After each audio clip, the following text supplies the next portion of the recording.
Je lis du livre de Matthieu chapitre 27, au verset 56, ce qui suit.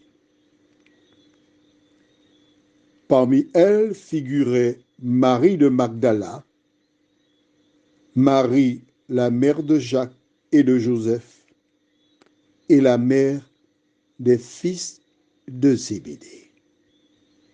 Prions.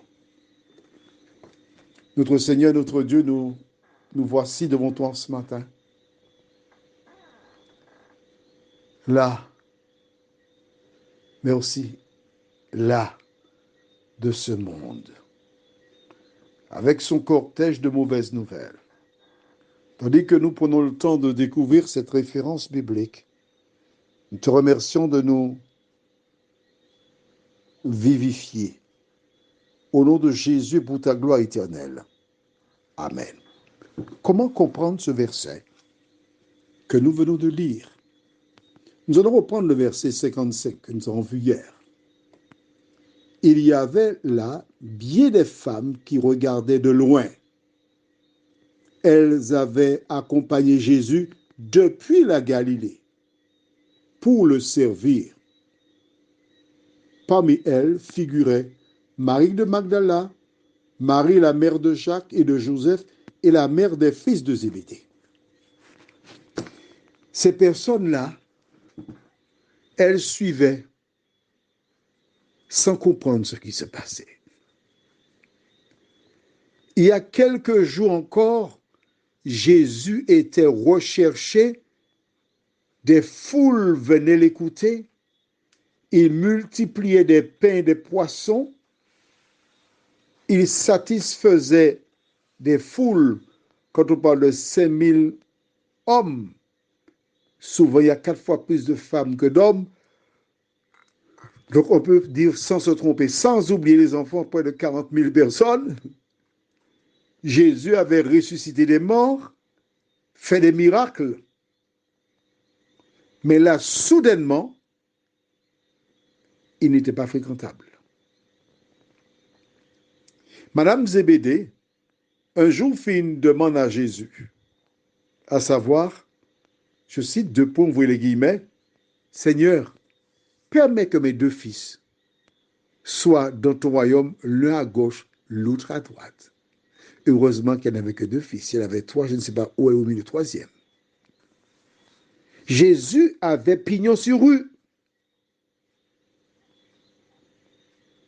Et soudainement, il est sorti dans l'esprit de certaines personnes de la lumière aux ténèbres.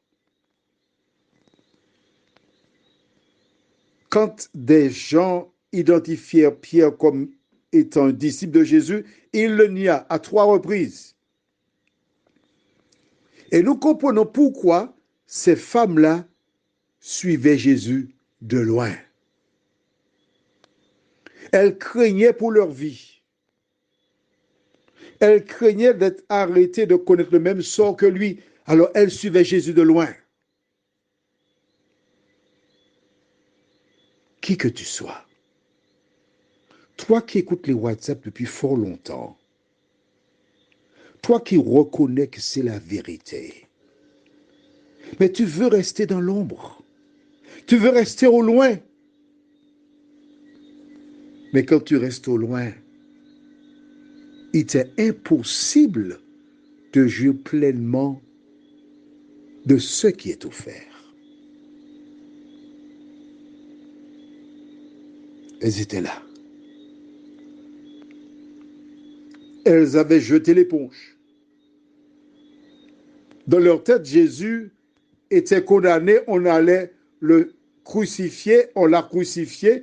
Elles ont tout regardé. Qu'est-ce qu'il nous reste à faire maintenant? Simplement respecter le rite funèbre pour l'inhumation. C'est tout ce qu'il reste à faire. Pour elles, la mort de Jésus mettait un terme à leurs rêves. Car depuis enfant, on leur avait parlé du Messie qui viendrait délivrer Israël des mains des Romains. Mais Jésus était mort. Le rêve s'est brisé. Jésus n'était pas venu pour libérer les Juifs des mains des Romains, mais il est venu afin que quiconque croit en lui ne périsse point, mais qu'il ait la vie éternelle. Mais pour accepter Jésus, tu ne peux pas rester au loin. Il te faut jeter tout ce qui t'empêche d'être en phase avec lui.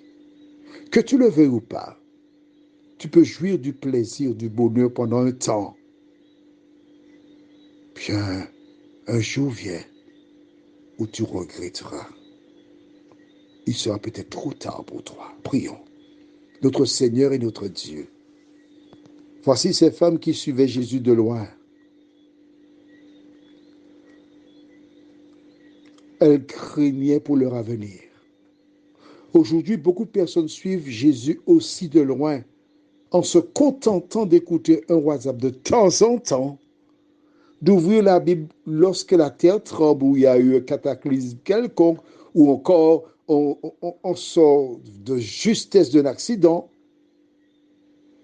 Qui que tu sois, je t'invite à ne plus suivre Jésus épisodiquement, accidentellement, mais que chaque jour, chaque heure, chaque minute, chaque seconde, il soit le centre de ta vie. Qu'il soit le centre de ta vie. Seigneur, merci pour ta parole. Merci de continuer de nous diriger dans de verts pâturages, nous t'avons prié.